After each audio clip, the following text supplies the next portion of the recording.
un acquis qui est en train de s'effondrer. Justement, apparemment Kindia s'illustre bien, parce que c'est à Kindia que le diable ou les sorciers ont mangé le courant, et cette fois encore c'est Kindia, on cite un exemple. Et aujourd'hui il y a un souci énorme. Le souci énorme, c'est qu'on a une capacité de production de l'électricité en Guinée, et on se vantait à un moment donné qu'on va vendre l'électricité à la sous-région, mais sauf que nous-mêmes nous peinons à trouver notre compte, à trouver notre demande qui est loin d'être satisfaite. Alors aujourd'hui, vous l'avez dit tout à l'heure, EDG, qui est la structure de vente, de distribution, de commercialisation de l'électricité en Guinée, ne semble pas, à mon avis, mesurer ce qu'elle peut aujourd'hui investir pour encore améliorer sa recette.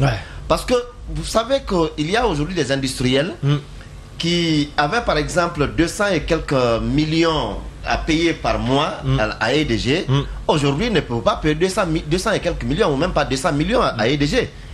Parce que ce qu'a dit Emmanuel tout à l'heure, si c'est le même système qui a appliqué. Justement, voilà. J'ai noté là.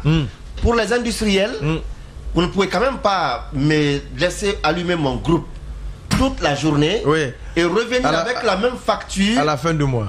Avec la même facture, comme si c'était le... Pour me faire payer doublement, voire triplement. Vous allez vous informer aujourd'hui auprès de l'EDG, il y a beaucoup d'industriels qui ne payent plus comme avant. Ils ont baissé. Au lieu de 100 millions, par exemple, ils vont payer 50 millions. Parce que la journée, ils mettent leur groupe en marche. Pendant ce temps, le citoyen dans le quartier, qui n'a pas de recours, qui ne peut que se résigner, on double sa facture. Et c'est là, on pense résoudre un problème sur le citoyen et créer auprès de... Qui est déjà pauvre. Et créer auprès des industriels.